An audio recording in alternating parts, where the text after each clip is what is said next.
The air in Nebraska tasted of dirt, diesel, and last chances. For a guy who once navigated a Boeing 737 through thunderstorm-choked skies over the Atlantic, a sputtering, single-engine crop duster felt like a punchline to a very long, very bad joke. My career hadn't just stalled. It had nosedived straight into the ground, and this job, spraying pesticides for a man named Silas Croft, was me crawling from the wreckage. Silas looked like he'd been carved from the very land he worked. His face was a roadmap of wrinkles, his hands were thick and calloused, and his eyes, a pale, washed-out blue, seemed to hold the vast, empty sky in them. He walked me around the hangar, the tin walls groaning in the constant prairie wind. "The work's simple, Vance," he said, his voice a low drawl that was part gravel, part reassurance. He pointed to a rack of long canvas flags mounted on poles. "But you follow the system. No exceptions." He laid it out for me like a pilot's pre-flight checklist. Blue flags meant insecticide for the corn. Yellow was for herbicide on the soybeans, green for fertilizer, and white for fungicide. The farmers would plant the corresponding flag at the edge of the field that needed a pass. Simple. Efficient. I'd handled far more complex procedures before my third cup of coffee. I nodded along, my confidence returning with the familiar rhythm of rules and routines. "Got it," I said. "Blue, yellow, green, white, fly, spray, get paid. Easy enough." Silas stopped and turned to face me, and the easygoing farmer persona vanished. His eyes hardened, and his voice dropped an octave, losing its folksy charm. He pointed a thick, sun-browned finger at a single flag tucked away in the corner, its canvas a deep, angry crimson. "And then there's the red flag," he said, the words coming out clipped and final. "If you see a red flag, you don't fly, you don't spray, and you don't get paid. You turn the plane around, you come straight back here, and you don't ask a single goddamn question. Is that understood?" I blinked. "No questions? What if it's a mistake? A kid playing a prank?" "The rule is absolute, Vance. You see red, you turn back. I don't care if the farmer is on the ground waving $1 million check at you, you turn back." He held my gaze for a long moment, the silence broken only by the whistling wind. There was no room for negotiation in his tone. This wasn't a guideline. It was a commandment. "Okay," I said slowly, trying to find a logical reason for it. "A signal for a property dispute, maybe? A warning about a hidden well or power line? Red means stop. Understood." He seemed to accept that, and the tension bled out of him as quickly as it had appeared. "Good. The plane's the air tractor over there. She was Mark's." "Mark?" "Mark Jennings. Pilot before you," Silas said, his gaze drifting toward the far-off fields. "Had a tragic accident a few months back. Took a nosedive into the Platte River. Later, while familiarizing myself with the cockpit of the air tractor, I found what was left of Mark Jennings. Not the man, but his ghost. Tucked inside the plane's operating manual was a greasy, folded piece of paper. On it, scrawled in a shaky, desperate hand, were 5 words that made the hairs on my arms stand up. "The corn watches. The corn remembers." I stared at the note, then crumpled it in my fist. Tragic accident. Right. More like the guy had gone stir-crazy from the isolation and the engine noise. The red flag rule, the cryptic note. It was all just superstitious nonsense, the kind of local folklore that festers in small, quiet places like this. I needed this job, and a paycheck was a paycheck. I wasn't going to let some ghost stories and a grumpy boss's weird rules scare me off. I tossed the crumpled note into the trash. Out here, under the endless sky, the only things to be afraid of were engine failure and bad weather. The corn was just corn, it couldn't watch a thing. The days settled into a rhythm that was both mind-numbing and strangely comforting. My world shrank to the roar of the air tractor's engine, the chemical tang of pesticides, and the endless, rolling sea of green and gold crops. The crew at the airstrip remained a tight, closed circle I couldn't seem to penetrate. There was Vera Petrov, the head mechanic. She moved with a sharp, deliberate efficiency, her dark hair pulled back in a severe ponytail that seemed to tolerate no nonsense, much like the woman herself. Her hands, though often stained with grease, were deft and sure as she worked on the plane's engine. I tried to make conversation once, asking about the air tractor's history. "She's a reliable machine if you treat her right," was all she'd said, her eyes never leaving the hydraulic line she was tightening. Any mention of Mark Jennings was met with a sudden, urgent need for her to be on the other side of the hangar. Then there was Owen, Silas's nephew. He was a quiet, lanky kid of about 20, with his uncle's pale eyes but none of his hardened certainty. He mostly just watched. He'd lean against the hangar door for hours, his gaze fixed on the horizon where the corn met the sky, as if he were waiting for something. When I'd asked him what happened to Mark, he just shrugged and looked down at his boots, a flicker of something. Fear, maybe, crossing his face before vanishing. Their silence on the subject was louder than any explanation. It was a shared, unspoken pact, and I was on the outside. It was on my 4th day, a sweltering Tuesday afternoon, that I saw it. I'd just finished a pass over a blue-flagged cornfield, the insecticide misting down in a fine, even coat. Banking west toward my next target, I scanned the landscape below, and there it was. In the northwest corner of Mr. Garrett's sprawling soybean field, a single pole stood defiant. At its top, a swatch of crimson fabric flapped in the wind, a bloody wound on the green canvas of the earth. Silas's voice echoed in my head, cold and absolute. "You see red, you turn back." Every instinct I had screamed against it. I was a pilot. My job was to assess, to reason, to find a solution. A red flag was a problem, not a full stop. My hand tightened on the stick, my thumb hovering near the radio switch. I could call Silas, get confirmation. I could do a low pass, check for downed power lines or obstacles. But the memory of his face, the utter lack of compromise in his eyes, held me back. I needed this job. More than that, a strange, primal warning bell was ringing in the back of my skull. It wasn't just Silas's rule. The flag itself felt wrong. It seemed to suck the color from the fields around it, a focal point of pure negation. With a curse, I banked the plane hard, the wings dipping in a sharp salute to the ominous marker. I was turning back. As the air tractor leveled out for the flight home, I flicked on the radio, hoping a blast of static-filled country music would clear my head. The static hissed and popped as usual, but underneath it, something else stirred. It was faint, almost imperceptible, like the sound of a bad connection. But as I listened, it began to resolve into something more. It sounded like whispers, dozens of them, sibilant and dry, like husks skittering across a wooden floor. They weren't words I could understand, but they coiled around the edges of the static, a sinister undercurrent to the noise. I slapped the side of the radio, thinking it was just interference, but the whispering only seemed to get clearer for a moment before dissolving back into nothing. When I landed, Silas was waiting for me by the fuel tanks. "Saw a red flag over at Garrett's place," I said, trying to sound casual as I cut the engine. "Northwest corner." I expected questions. I expected him to get on the phone with Garrett, to curse a mix-up. Instead, he just nodded slowly, his eyes on the horizon. "Good," he said. "That field wasn't on the docket today." "So it was a mistake?" I pressed, the memory of the whispers making my voice tight. "Garrett put the flag out by accident?" Silas finally looked at me and his expression was completely unreadable.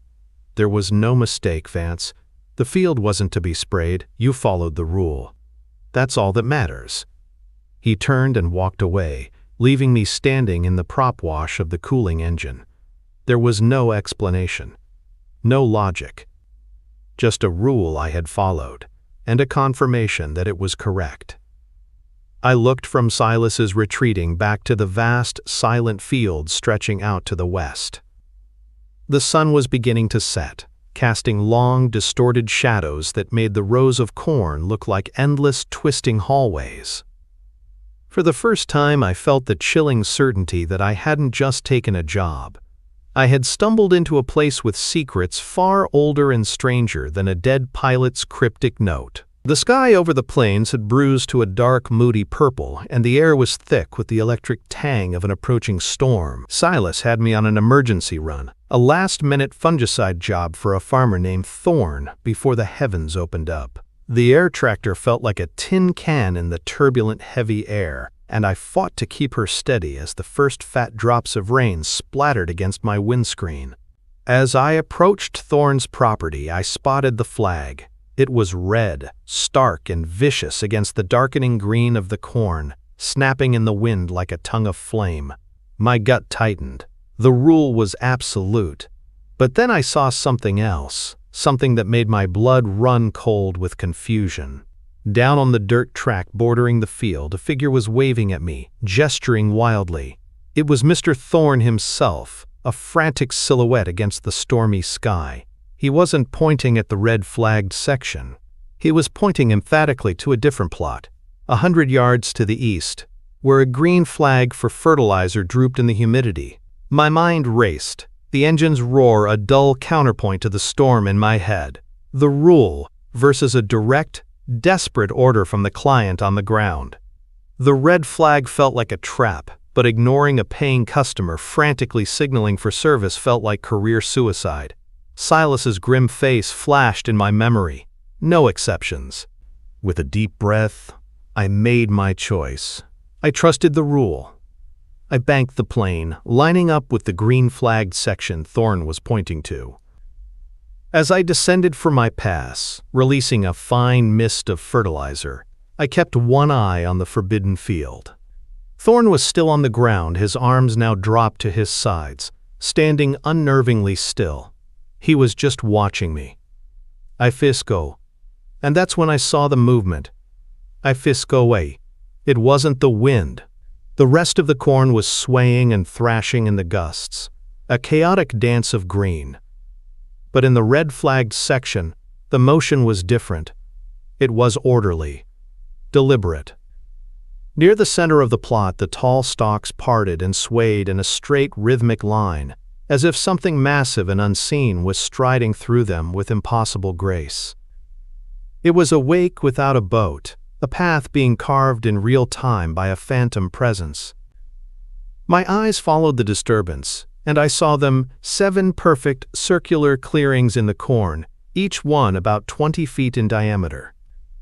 They weren't trampled or torn. The crops were simply gone, leaving patches of bare, dark earth, as if carved out with a giant cookie cutter. The sight was so fundamentally wrong that my stomach lurched. I finished my pass, pulled the stick back hard, and climbed, not daring to look back. By the time I landed, the storm had broken. Rain hammered on the hangar's tin roof, a deafening drum against the sudden silence of the cut engine. Silas was gone, but Owen was there, nervously coiling a hose. He looked up as I climbed down, my face pale and my hands unsteady. "You look like you've seen a ghost," he said, his voice barely a whisper over the rain. "Worse," I managed, my throat dry.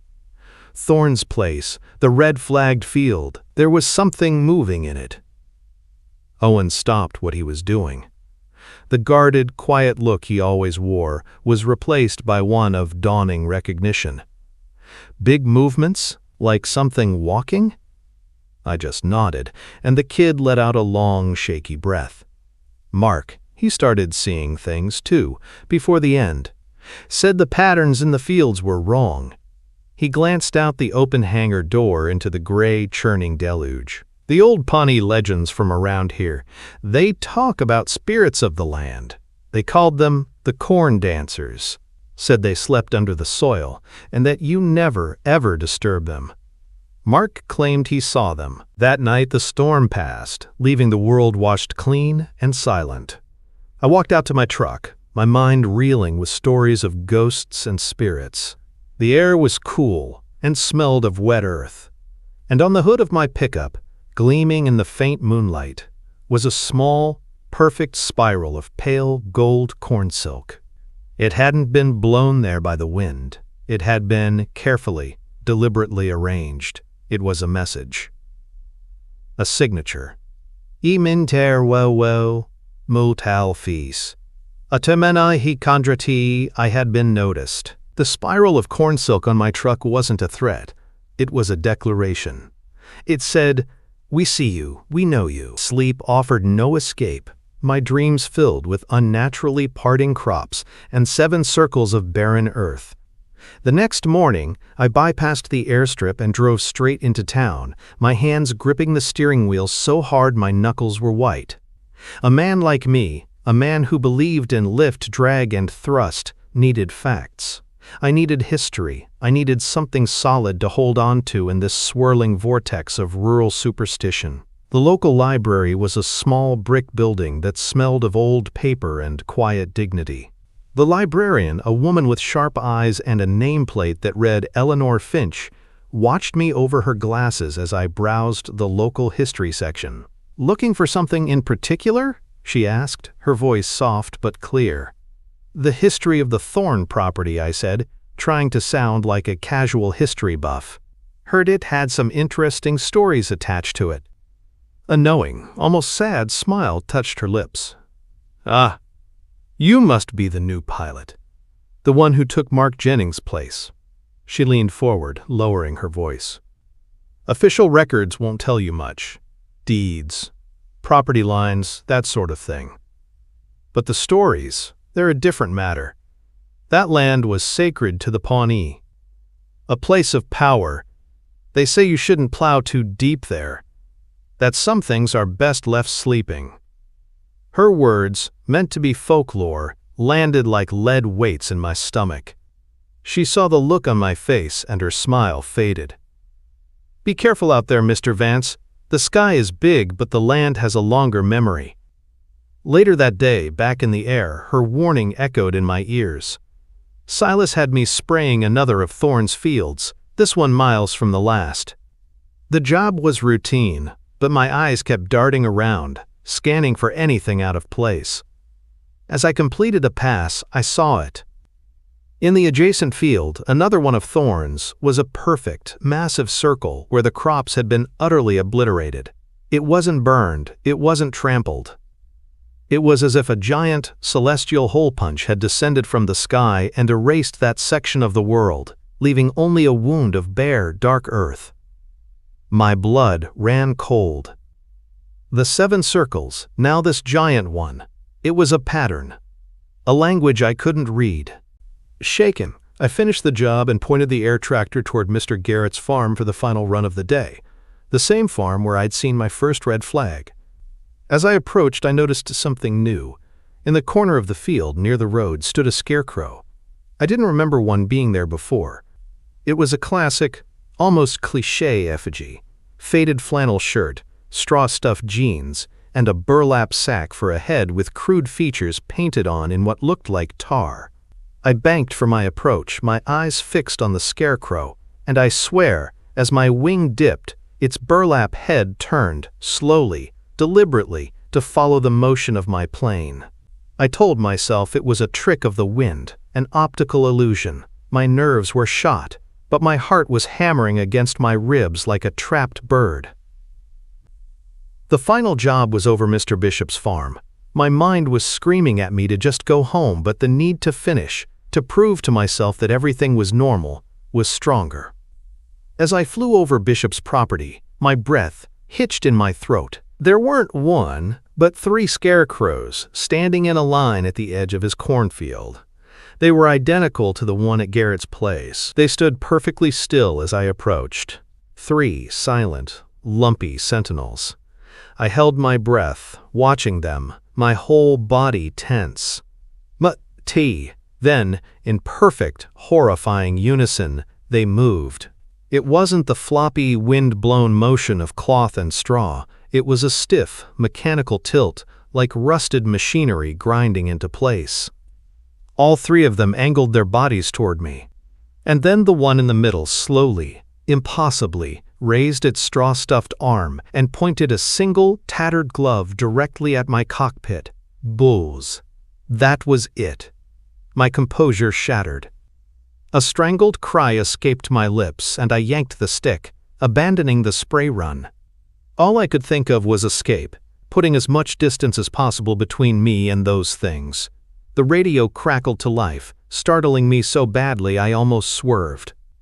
It wasn't static. It was Silas. His voice wasn't angry or confused. It was heavy, devoid of all its folksy charm, and filled with a grim, chilling gravity. "Leo," he said, the sound cutting through my panic. "Abandon the job.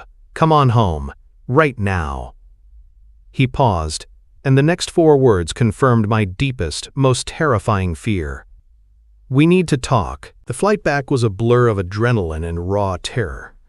I landed the air tractor with hands so slick with sweat, I was surprised they didn't slip off the controls.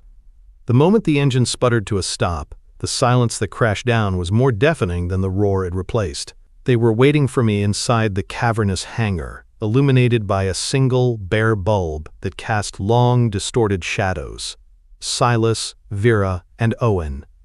They weren't working. They were just standing there, a grim-faced tribunal, Ebbod.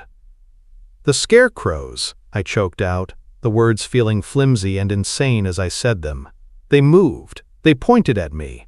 Vera, her arms crossed tight against her chest, looked at Silas.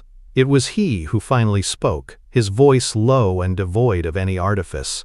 "They aren't scarecrows, Leo." I stared at him, my mind refusing to process the statement. "What are you talking about? I saw them. Flannel shirts, burlap heads." "It's what they want you to see," Vera cut in, her tone sharp and clinical, like she was explaining a faulty engine part. "They are ancient. They live in the land, in the soil. They were here long before the farms, before the corn. When people came and started plowing, turning the earth, they woke them up." Owen, who usually looked like a startled rabbit, took a hesitant step forward. "The Pawnee called them corn dancers," he whispered, his eyes wide. "But that's a gentle name for what they are. They watch. And they learn. And they mimic." A cold dread, far deeper than the simple fear of a moving scarecrow, began to seep into my bones. Mimic. The word hung in the air, thick and poisonous. "What does this have to do with Mark Jennings?" I demanded, my voice shaking. His note said the corn watches. "What happened to him, Silas?" The real story. Silas's weathered face seemed to age another decade. He walked over to a dusty workbench and leaned against it, the weight of his confession pressing down on him. Mark didn't have a tragic accident. Mark broke the rules. He explained it with a terrible, patient calm. Mark had gotten curious, just like me. He'd seen things, a flicker of movement, a strange clearing. But instead of turning back, he'd investigated. He'd fly low over the red-flagged fields, trying to get a better look. He told them he heard voices on the radio, his own voice saying things he'd never said. He saw his own reflection in the cockpit glass when the sun wasn't behind him. "They were studying him," Vera said, her voice tight. "They learned his shape, his voice, his habits. They get inside your head. They start by testing you, and if you fail, they begin the process of replacement." I felt sick. Replacement? The thing that drove Mark's truck into the Platte River looked exactly like Mark Jennings, Silas said, his gaze locked on mine. It walked like him. It talked like him. It even waved at me on its way out of town. But it wasn't him. The real Mark was already gone, taken by them out in the fields. The double just cleaned up the loose ends, creating a story everyone could believe. The world tilted on its axis. The cryptic note, the absolute rule, the crew's guarded silence. It all snapped into place with horrifying clarity. This wasn't about superstition. This was about a set of safety protocols for dealing with something unimaginable. Silas pushed himself off the workbench. His expression was one of profound weariness, the look of a man who had delivered this speech before. "So now you know, Leo. And you have a choice. No one will blame you for taking it." He laid it out for me, the two paths diverging from this cold, dimly lit moment. "One," he said, pointing a calloused finger toward the road. "You get in your truck. You drive east and you don't stop until the cornfields are a distant memory. You forget you ever saw a red flag or a moving scarecrow. You forget our names. We'll say you quit, and that'll be the end of it. They won't follow you. As long as you leave their land, you'll be safe." He paused, letting the offer of escape hang in the air. "Or two," he continued, his voice dropping. "You stay. You accept that everything we've told you is true. You learn the rest of the rules, all of them, and you follow them without question, without exception. You fly for me, and you learn how to survive out here." He stared at me, his pale blue eyes searching my face. Vera and Owen stood in silence, their expressions unreadable. The choice was mine: run back to the broken life I knew, or stay and face the impossible things that lived in the corn. The hangar was a tomb, and Silas had just offered me a choice between two different kinds of death. One was to run, to spend the rest of my life looking over my shoulder, a ghost haunted by the memory of pointing scarecrows and whispering static. The other was to stay here and face the impossible. Running felt like a different kind of nosedive, a quiet admission of defeat that would follow me forever. I was a pilot, trained to face the storm, not outrun it. My old life was a crater. This, right here, was the only solid ground I had left. Te-he. "I'll stay," I said, the words feeling heavier than the plane I flew. Silas didn't look relieved. He just gave a slow, solemn nod, as if I'd just volunteered for a firing squad. "All right then," he said. "Vera, the list." Vera stepped forward, her sharp features unreadable in the dim light. She began speaking, her voice crisp and rapid fire, like a drill instructor rattling off orders before a combat mission. "The red flag rule is number 1, and it's absolute. You already know it. Number 2, the radio. You hear voices, anything that sounds familiar. Me, Silas, your own voice. But the context is wrong or it feels off. You do not respond. It's a lure. They're testing your recognition. Number 3, the gifts. You find anything on your truck or your plane, anything arranged in a pattern like that corn silk, you do not touch it. You tell us immediately. It's how they mark you, how they get a scent. Number 4, the airstrip. You take off from here, you land here, period. I don't care if you see the Virgin Mary herself waving you down in a soybean field. You never, ever land anywhere else. That's the most important rule of all. It's how they get close. It's how they got Mark." She stopped, letting the weight of the rules settle over me. It was a survival manual for a war. One hadn't even known I was fighting. As if on cue, the radio on the workbench crackled to life. A voice stuttered through the speaker, and a chill went through me that had nothing to do with the night air. It was my own voice. "Leo," it said, a perfect imitation, yet horribly wrong. It was stretched, thin, with a dry, rustling sound slithering beneath it, like dead leaves scraping on concrete. "Hey, Leo, I think I left my sunglasses in the cockpit. Could you go check for me?" I froze, my heart pounding a frantic rhythm against my ribs. I instinctively glanced toward the air tractor. It was a simple, harmless request. But it was a test.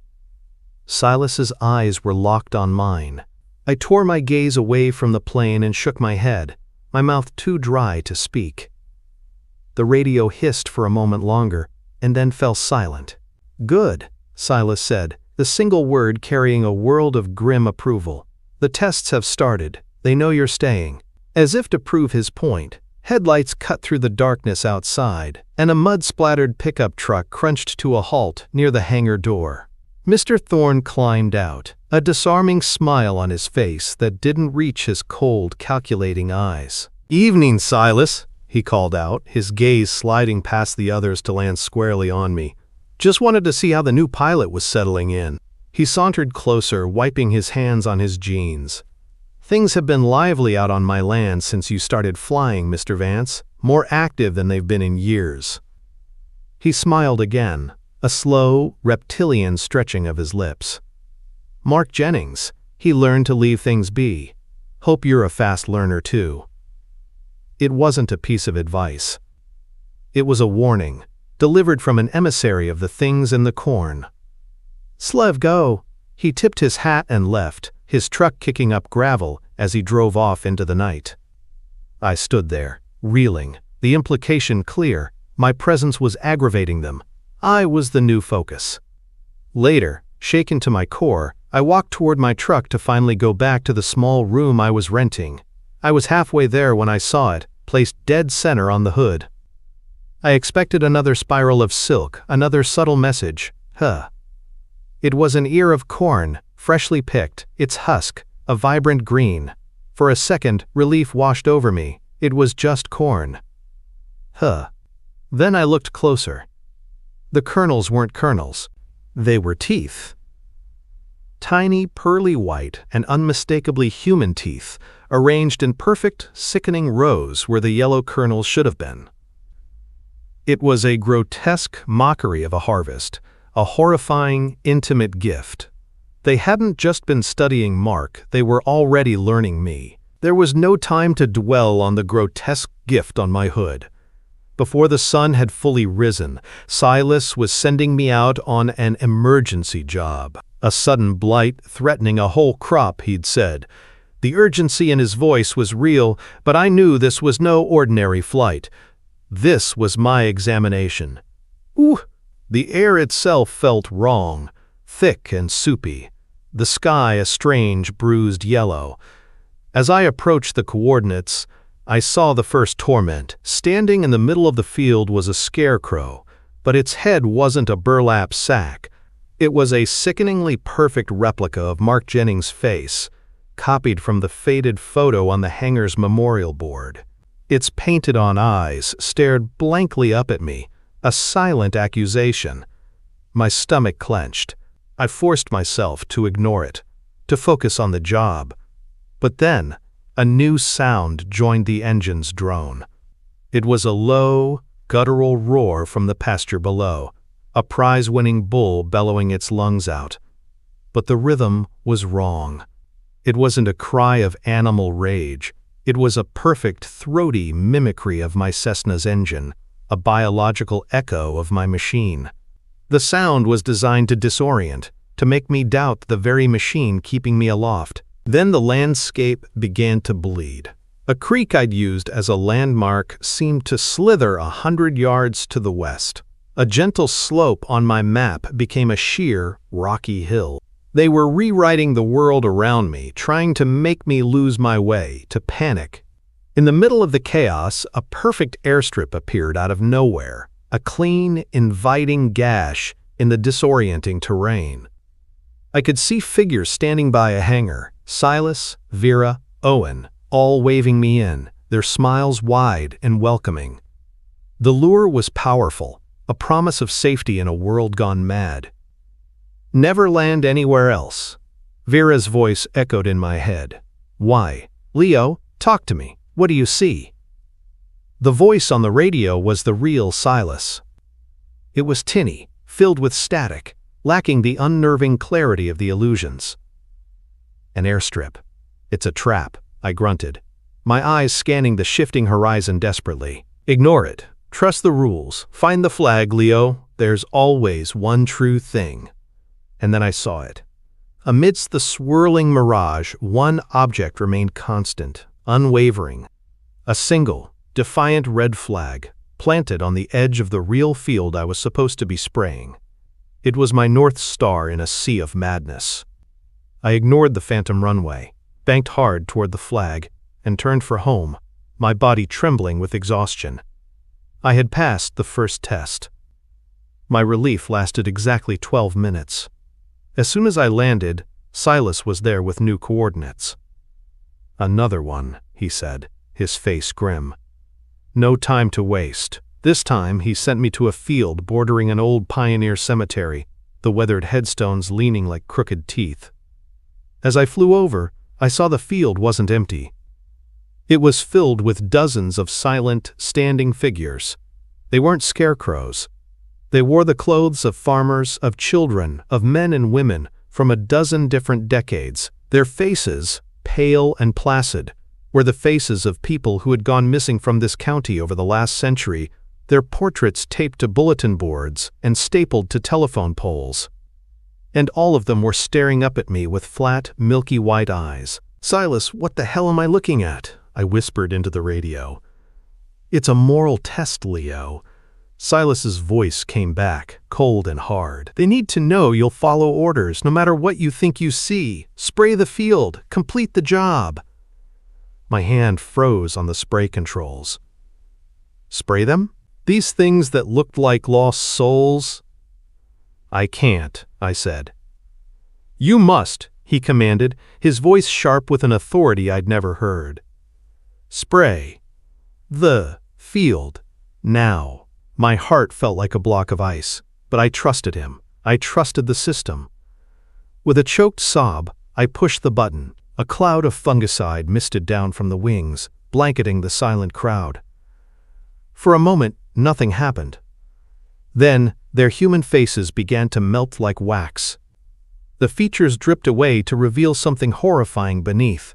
Faces of woven corn silk, bodies of knotted stalks and roots, their white eyes the only constant, their forms twisted and contorted, and then, in a final grotesque act, they rooted themselves into the earth, their limbs becoming stalks, their heads sprouting green leaves.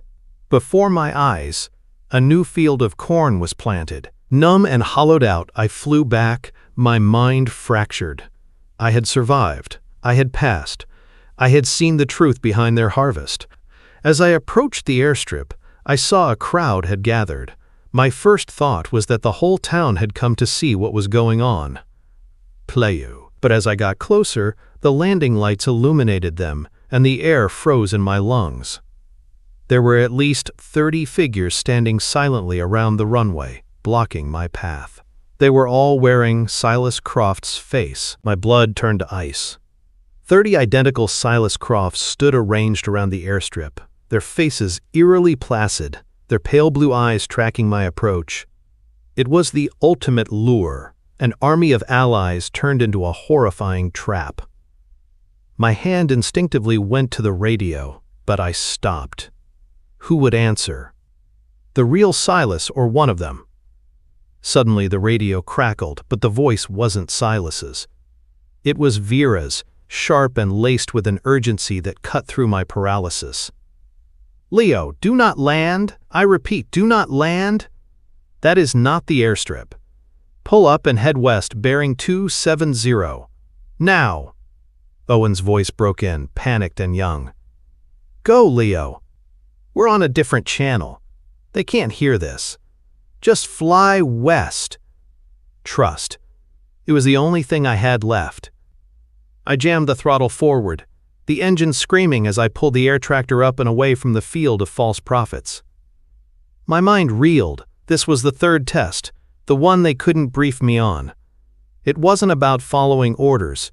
It was about knowing when your orders were compromised.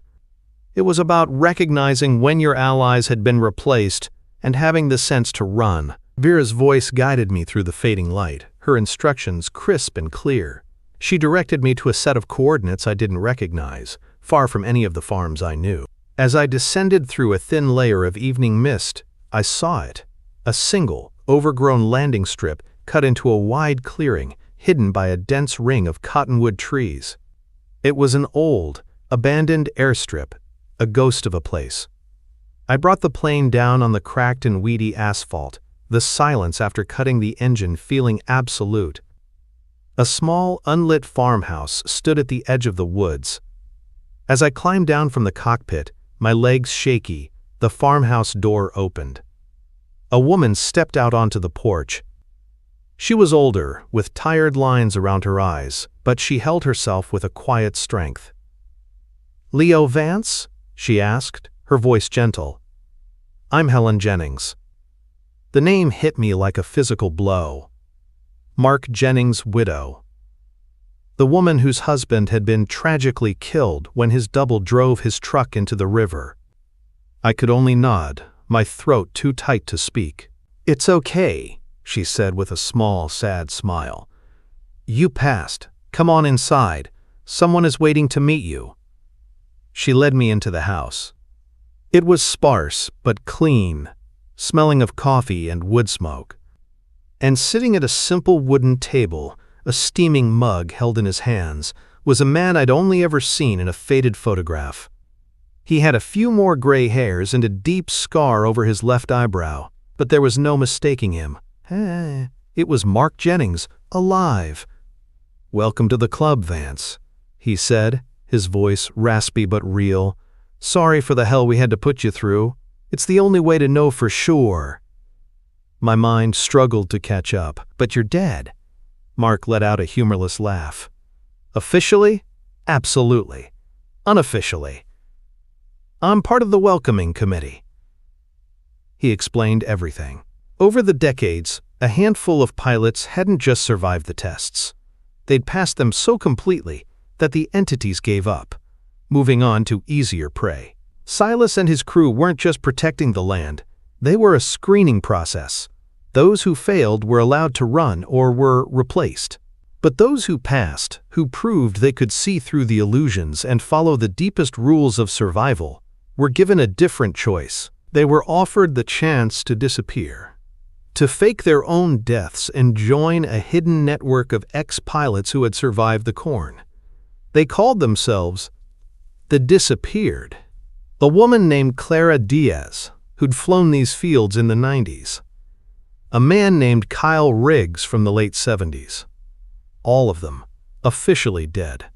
All of them alive and watching from the shadows. They were the true guardians, a secret society bound by a shared, unbelievable truth. They monitored the creatures' patterns, updated the rules, and worked with Silas to guide new pilots through the crucible. "The world thinks you're a ghost now, Leo," Mark said, his expression serious. "But out here, you're alive. You've seen what they are. You know the rules. Now you have one final choice to make. You can walk away from this farmhouse, and we'll give you a new name, a new life, somewhere far away from here. Or you can stay. You can become another ghost, another pair of eyes on the corn." He didn't have to wait for my answer. My old life was gone.